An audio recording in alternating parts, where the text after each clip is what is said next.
Assalamualaikum warahmatullahi wabarakatuh. Halo Sobat Mandura, selamat datang di Rapot Mandura Podcast bersama saya, Ainiha dari kelas 12 IPS 1.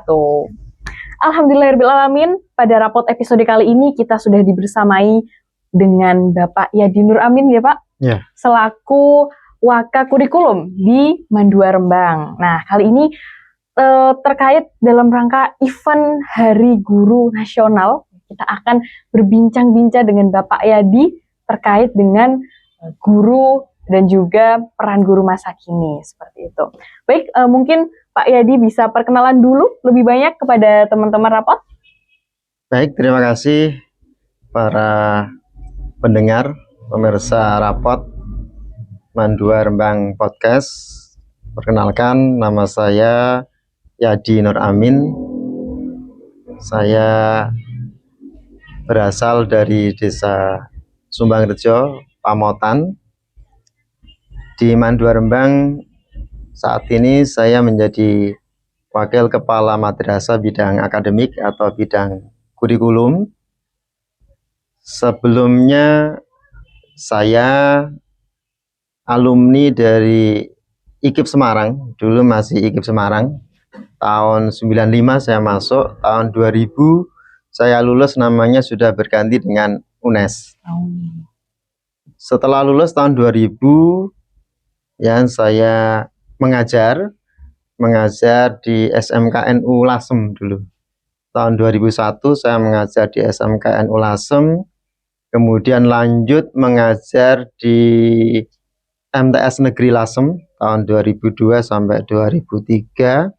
Kemudian saya menjadi guru bantu tahun 2003 sampai 2005 di SMKNU Lasem dan juga MANU Lasem. Selanjutnya tahun 2005 saya keterima sebagai pegawai negeri dan ditempatkan di Manlasem dulu namanya. Dulu namanya Manlasem. Tapi selain itu saya juga pernah mengajar di PKBM Mekar Arum di Desa Kajar tahun 2003 sampai 2007 di paket C, paket B.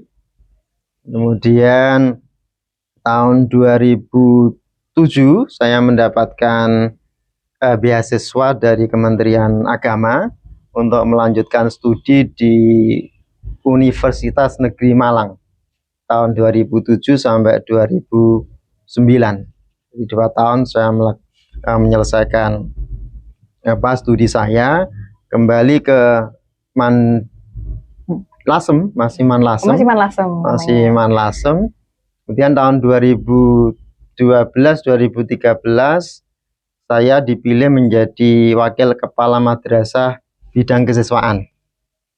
Di samping itu saya juga membantu di weekend mengajar di STI YPPI, sekarang namanya UYR, juga membantu di STI Al-Anwar Sarang sampai sekarang masih, dan membantu juga di Universitas Terbuka sampai sekarang.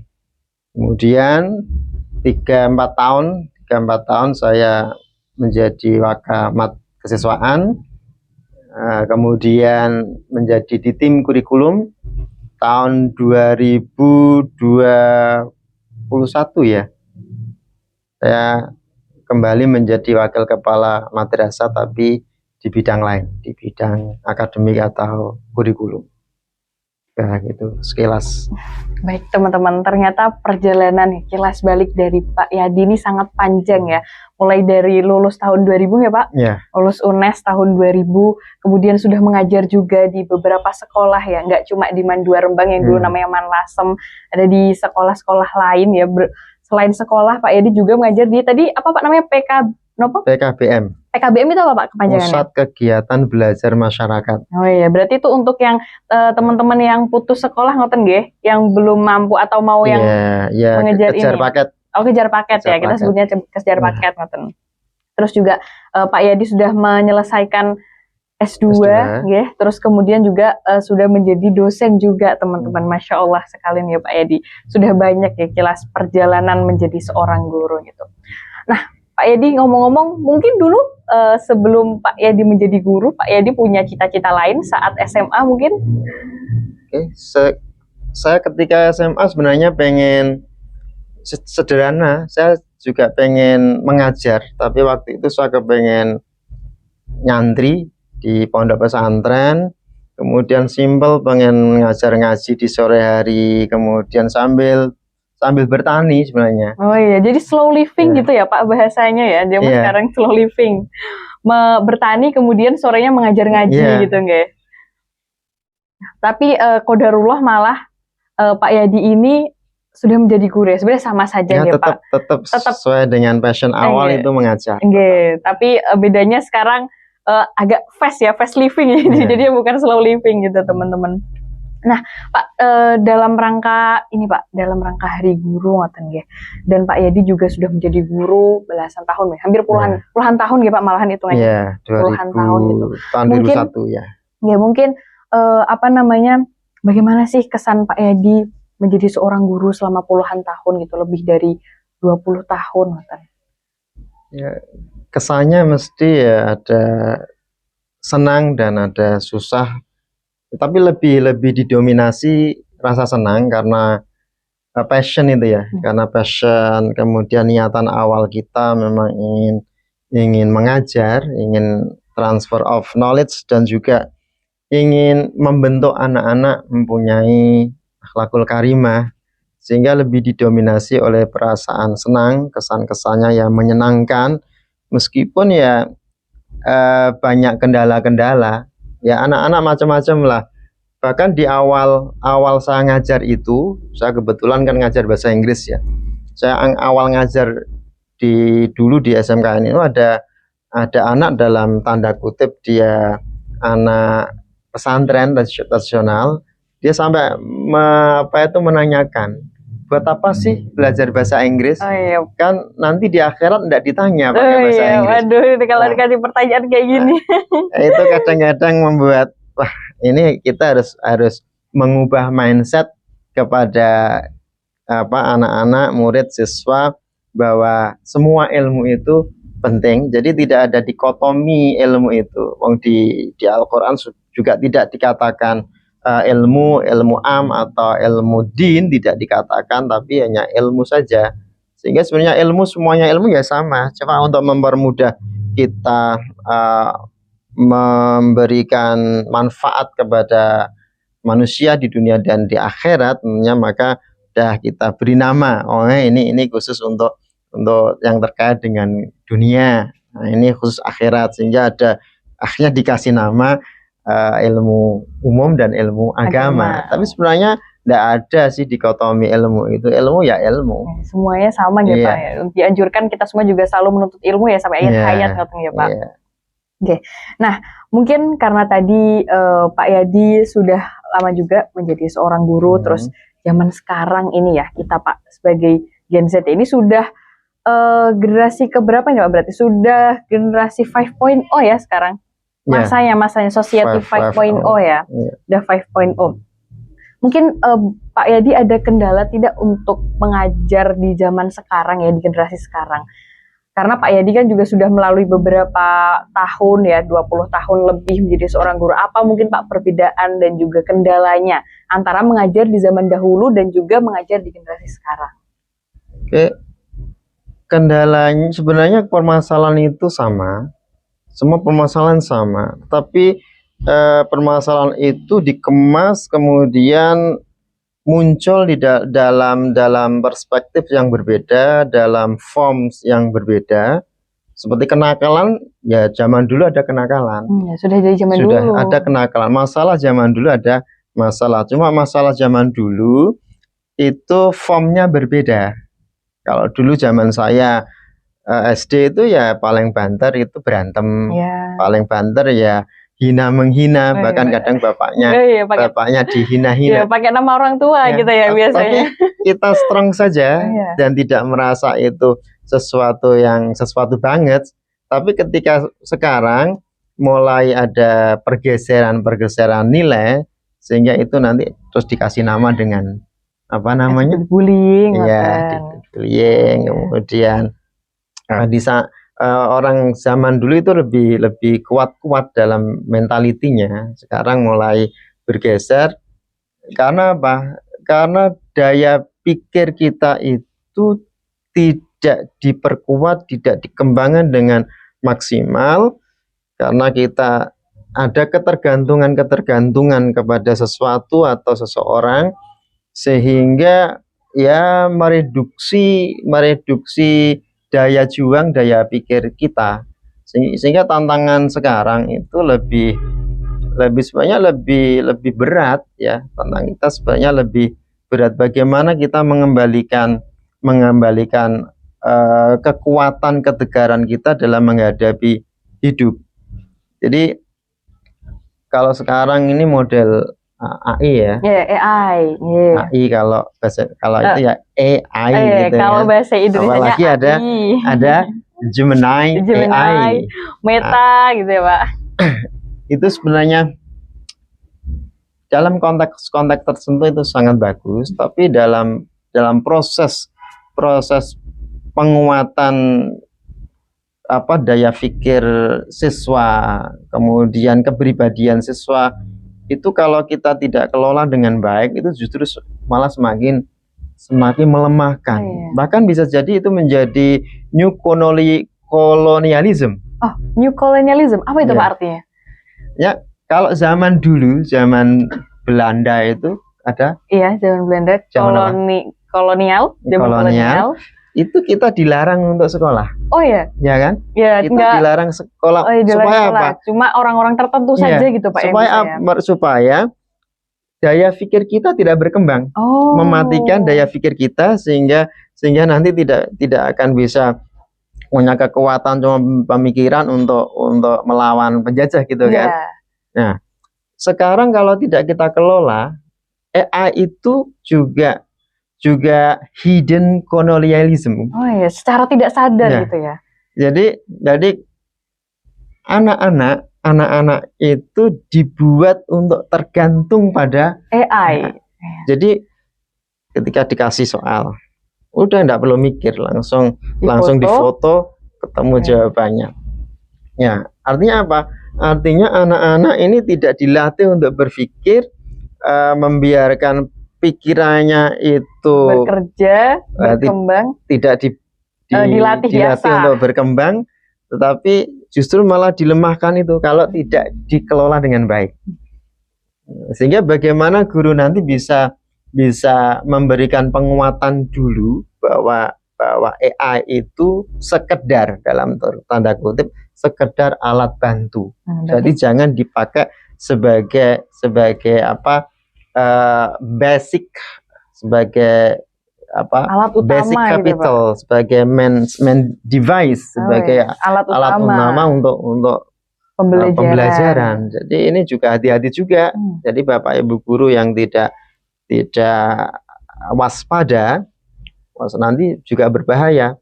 Jadi Bapak Ibu guru ini semestinya tidak lagi menjadikan siswa sebagai mesin produksi pengetahuan.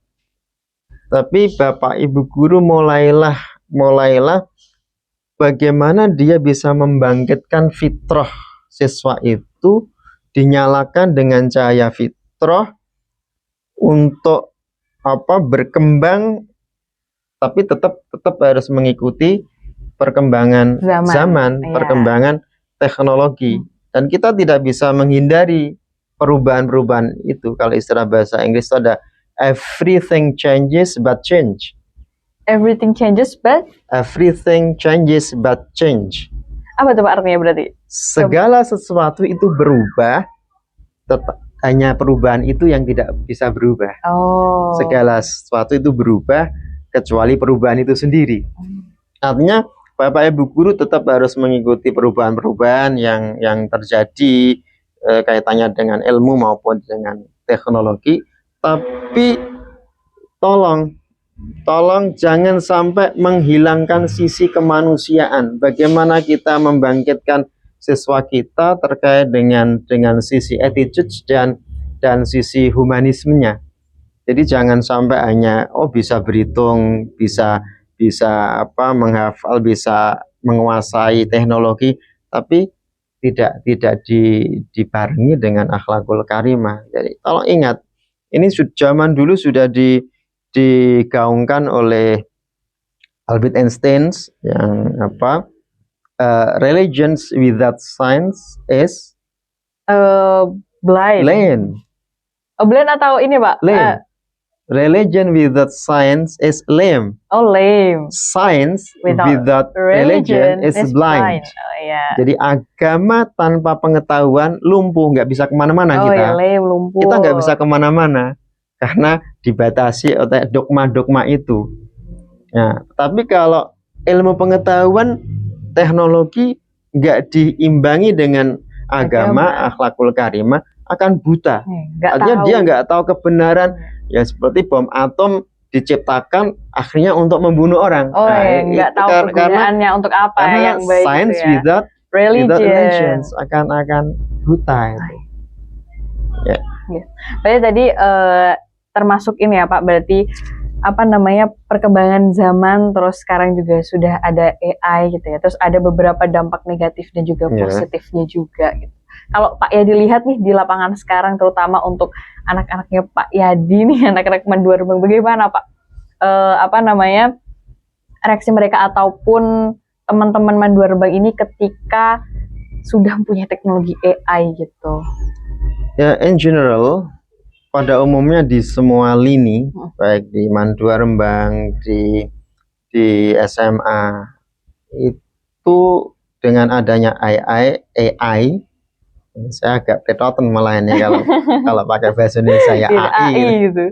Tapi kalau AI itu kan artinya artificial intelligence gitu Pak. Terus kalau AI kalau di Indonesia kan jadinya Pak? Ya enggak masalah. Enggak apa-apa juga. AI enggak masalah, sudah diterima oleh Indonesia. Oh iya. Sudah bisa jadi sudah masuk KBBI gitu ya Pak. Bisa jadi begitu. Iya. Itu pada dasarnya semua murid akan senang dengan adanya AI karena dia membantu, mempermudah, memperlancar pekerjaan mereka. Cuma ya tadi saya katakan di awal bahwa harus betul-betul dikelola, didampingi dengan baik, termasuk di Mandua Rembang ini. Bisa jadi nanti kalau tidak dipantau dengan baik, anak-anak nanti mengerjakan soal-soal asas nanti ya mungkin bisa pakai itu AI. Juga bisa juga kecerdasan buatan itu juga. Tapi kan ini ya Pak, kalau di Mandua Rembang ini sudah ada aplikasinya tersendiri ya. Apakah kemungkinan masih ada ya Pak teman-teman itu? Segala sesuatu itu sangat dimungkinkan. Jadi teknologi yang bagus itu pasti nanti ada pesaingnya. Oh iya. Jadi justru kadang-kadang siswa itu lebih pintar ketimbang gurunya dalam hal menggunakan teknologi dalam tanda kutip yang mengarah pada hal negatif. Oh iya. Maka dari itu di Mandua Rembang ya beberapa anak tetap ada yang menggunakan seperti itu, sehingga Mandua Rembang menggalakkan habitual pembiasaan yang baik untuk menangkal kenegatifan itu. Jadi ada sholat jamaah, kemudian kita buat aplikasi berlapis supaya tidak bisa digunakan untuk hal-hal yang tidak baik. Kemudian kita berikan pengarangan terkait dengan kecurangan itu yang berdosa. Jangan sampai membantu dalam hal yang negatif. Ta'awanu 'alal birri wa taqwa wa la ta'awanu 'alal itsmi wal udwan. Kemudian kita berikan penalti, kita berikan konsekuensi, kita berikan semacam punishment. Kalau anak-anak yang berbuat tidak jujur ya kita suruh ngulang. Jadi memang sinergitas guru dengan siswa ini harus, dan juga dengan orang tua. Jadi kadang-kadang orang tua ini sudah mulai agak sedikit lepas gitu, Pak. Mestinya orang tua itu kan harus ikut berperan. Iya, harus berperan dalam mendidik anaknya, kayak keilmuannya maupun akhlaknya. Tetapi sekarang maaf ya, baperan. Oh, orang tuanya malahan Tidak berperan, tapi baperan. Kenapa Pak kok bisa kayak gitu? Ya, kadang-kadang anaknya mohon maaf ketika diberikan pekerjaan yang lebih, orang tuanya datang, anak saya jangan dikasih macam-macam ini. Iya. Padahal itu dalam jangka panjangnya akan berpengaruh pada kepribadian anaknya. Nanti misalnya dia di perusahaan kan nggak bisa ke orang tuanya, nanti anak saya jangan dikasih kerjaan yang berat-berat ya nanti ya di PHK, dikeluarkan dari perusahaan itu. Jadi ini harus dipikirkan juga oleh orang tua. Bisa kita bersinergi untuk ya membentuk anak kita menjadi anak yang pintar dan anak yang berakhlakul karimah. Jadi ini sudah bagus di slogan yang digaungkan oleh kelas IC itu ya. Iya, apa betul, Pak? Tiap hari berprestasi tanpa henti. Itu bagus. Programnya Mandua Rembang ya, Pak? Ya, programnya yang dikelola oleh kelas program IC. Iya, program IC, Insan Cendekia. Ya. Berarti dampak AI sendiri tadi katanya Pak Yadi sudah ada juga dampak negatifnya. Oke. Jadi teman-teman yang sudah mulai menyadari bahwa AI ini memiliki dampak negatif bagi diri kita sendiri, mari sama-sama kita kurangi teman-teman, karena itu berpengaruh untuk jangka panjang kita ya. Kita akan menjadi ketergantungan otaknya tidak berkembang gitu ya. Tidak ada semangat belajar gitu. Jadi apa-apa kita selalu menggantungkan AI gitu. Nah, ini Pak, sebagai seorang guru dan sekarang juga sudah ada teknologi AI, apa sih Pak peran yang tidak bisa digantikan oleh guru? Jadi kalau peran yang tidak bisa digantikan oleh AI gitu ya. Guru mengajar terus AI kan biasanya dijadikan alat teman-teman buat cari sesuatu gitu. Tapi ada sih pasti yang tidak bisa digantikan oleh AI. Seperti yang saya katakan tadi, kalau kita mau flashback dan mau mencontoh sebenarnya pola pembelajaran di pesantren itu sangat bagus. Di situ ada yang disebut dengan sanad, bagaimana seorang guru harus selalu bermujahadah dengan santrinya, dengan siswanya. Karena AI nggak punya perasaan. Manusia itu kan punya akal, punya perasaan, punya insting, punya nurani dan sebagainya. Kalau AI punya enggak? Enggak. Apa kita cukup hidup dengan akal saja, dengan teknologi saja? Wong kita punya perasaan, punya nurani. Apa tidak kita kembangkan? Bagaimana ketika saya atau mentransfer ilmu, kalau tujuannya untuk mentransfer ilmu saja, tidak perlu datang lewat teknologi sudah ketemu. Tapi bisakah itu menjadikan anak kita menjadi orang yang humanis, orang yang peka dan sebagainya? Kan tidak. Kita butuh sentuhan-sentuhan rohani, butuh nazrul rahmah, pandangan kasih sayang. Jadi ketika saya mengajar lewat Zoom, itu bisa saja ditinggal pergi bisa aja tinggal tidur, tinggal makan. Saya berhadapan, saya bisa bercerita, saya bisa memperhatikan dia dengan cara saya panggil satu persatu, saya tanya kabarnya, saya sentuh hatinya, saya sentuh kemanusiaannya, saya sentuh akhlaknya, saya berikan pandangan rahmat, pandangan kasih sayang. Yaitu yang tidak bisa tergantikan oleh AI. Jadi silakan guru itu berinovasi, berkreasi untuk mengikuti teknologi dalam kerangka untuk menciptakan anak yang hebat dalam keilmuan, tapi jangan lupa akhlaknya, sisi kemanusiaannya. Sekarang coba lihat, ketika misalnya ada gurunya di jalan banyak bocor. Oh iya. Kalau kita tidak sentuh dengan humanisme, akhlak, mungkin wah ngapain saya sudah keburu mau masuk.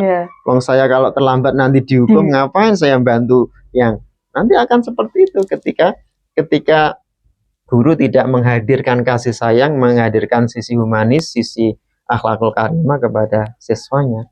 Dan itu sangat penting sekali karena sekarang ini kita euforia untuk menyambut revolusi 5.0, menyambut teknologi yang begitu hebat, ya sehingga kadang-kadang kita melupakan sisi akhlakul karimah, sisi kemanusiaan, sisi humanisme.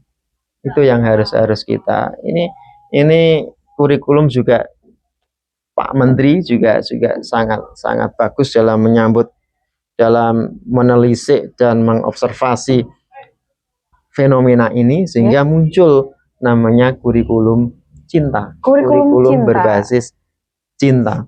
Itu tujuannya tadi untuk menghidupkan humanisme di generasi sekarang gitu ya, Pak. Betul itu. Jadi Bapak Ibu guru untuk tidak terpaku pada di zona nyaman. Kadang-kadang kan saya sudah nyaman Kak. Jadi saya sudah tidak perlu melakukan perombakan-perombakan, perubahan-perubahan, melakukan inovasi. Saya sudah di sini aja enak kok. Nah, ini mari Bapak Ibu guru untuk keluar dari zona nyaman itu demi anak-anak di masa depan untuk lebih baik, demi kita bisa memberikan manfaat kepada orang lain. Dan tujuan Allah menciptakan manusia ya satu, untuk beribadah kepada Allah, wama khalaqtul jinna wal insa illa liya'budun. Yang kedua supaya apa? Supaya kita bisa memberikan manfaat yang baik kepada orang lain. Ya tentunya kepada anak kita. Siapa anak kita? Ya anak kandung kita dan anak ilmu kita, anak didik kita. Jadi gitu ya peran seorang guru ya Pak, yang tidak bisa digantikan oleh kita juga jangan melupakan tokoh pendidikan kita juga, Pak Ki Hajar Dewantara itu. Jadi beliau punya semboyan itu, metodenya metode Among. Apa Among tuh berarti? Ya mengasuh. Among ada tiga konsep ya, asah, asih, asuh. Asah, asih, asuh. Asah kaitannya dengan keilmuan, asih kaitannya dengan kasih sayang, asuh dalam rangka bagaimana kita bisa tidak hanya mengajar tapi mendidik, mengasuh anak-anak didik kita. Dan beliau juga punya itu ya, engarso song tulodo ing madya mangon karso tuturi handayani. Kalau saya cuma taunya tuturi handayani doang. Kalau engarso itu kalau guru menjadi seorang pemimpin yang harus ditiru oleh anak didiknya, itu harus song tulodo, memberi keteladanan. Nah ini nggak bisa menyajikan keteladanan. Guru yang bisa memberikan keteladanan pada anak didiknya. Kemudian ing madya mangun karso, kalau guru berada di tengah-tengah anak didiknya harus mampu membangkitkan kreativitas siswa, harus mampu membangkitkan kekuatan kemampuan siswa untuk berkarya. Dan itu tidak bisa dilakukan oleh AI, nggak bisa. Kemudian tuturi handayani, ketika guru ada di belakang, maka dia bisa memberi dorongan. Handayani, handoyoni, jadi memberikan kekuatan kepada anak didik untuk selalu maju. Dan itu tidak mampu disajikan oleh AI. Itu hanya guru, manusia yang mampu untuk itu. Hubungan perasaan antara manusia dan manusia gitu. Gitu. Baik. Oke Pak, kemudian terakhir nih Pak, mungkin tadi juga Pak Yadi dalam beberapa kata Pak Yadi tadi sudah menyampaikan pesan-pesan untuk guru, tapi akan kami tegaskan mungkin Pak sedikit pesan untuk guru-guru yang ada di Manduarbang maupun yang ada di luar sana itu, khususnya di Manduarbang, pesannya. Ya. ini dalam rangka Hari Guru, saya ucapkan selamat Hari Guru Nasional untuk para guru di Indonesia.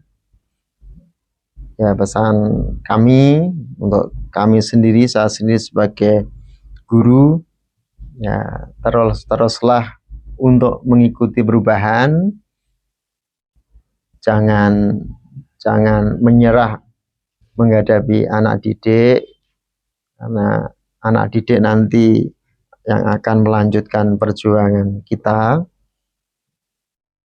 Ikutilah segala perubahan yang ada, tetapi tetap pada koridor regulasi yang betul sesuai dengan aturan-aturan agama yang baik, dan hadirkan cinta kasih kepada anak didik kita. Mohon tidak hanya untuk memberikan ilmu, memberikan pengetahuan saja, tetapi berikanlah contoh teladan karimah yang baik, bahwa itu butuh diberi sentuhan-sentuhan rohani, sentuhan-sentuhan kasih sayang, tidak hanya sentuhan keilmuan saja. Baik. Terus karena tadi sudah pesan untuk guru, sekarang pesan untuk siswa. Pesan untuk siswa. Seperti yang pernah saya katakan, untuk menjadi siswa yang baik itu ada 3 ya. Ya, oke. Oh, ya. Waktu pacara kemarin ya, Pak. Saya yang pertama adalah patuh. Patuh semua aturan, regulasi, ajaran-ajaran. Yang kedua, sendika dawuh. Sendika dawuh itu mituhu. Kamu harus mengikuti apa yang diajarkan oleh orang-orang yang pernah berjasa pada kalian. Bapak ibu gurumu juga, bapak ibu kandungmu juga bapak ibu gurumu, karena mereka tidak akan menyesatkan kalian, saya yakin itu, sehingga harus sendika dawuh. Jadi apapun perkataannya harus sendika dawuh. Tetap saya yakin bapak ibu guru berkata sesuai dengan ajaran agama. Yang ketiga apa? Weruh. Ya. Harus weruh. Weruh itu kalian mengetahui kewajibanmu, mengetahui tugas-tugasmu sebagai siswa yang baik. Insya Allah kalau kamu mengikuti itu, kamu patuh, kamu sendika dawuh, kamu weruh tugasmu, insya Allah kamu akan menjadi manusia yang baik, yang sesuai dengan kehendak Allah untuk menjadi khalifah di muka bumi dan memakmurkan bumi dengan baik. Amin. Jadi gitu ya teman-teman, pesan dari Pak Yadi untuk siswa-siswa yang ada di Mandua 3 ya, jangan lupa. Baik Pak Yadi, terima kasih. Alhamdulillahirrahmanirrahim, kita sudah selesai berbincang terkait dengan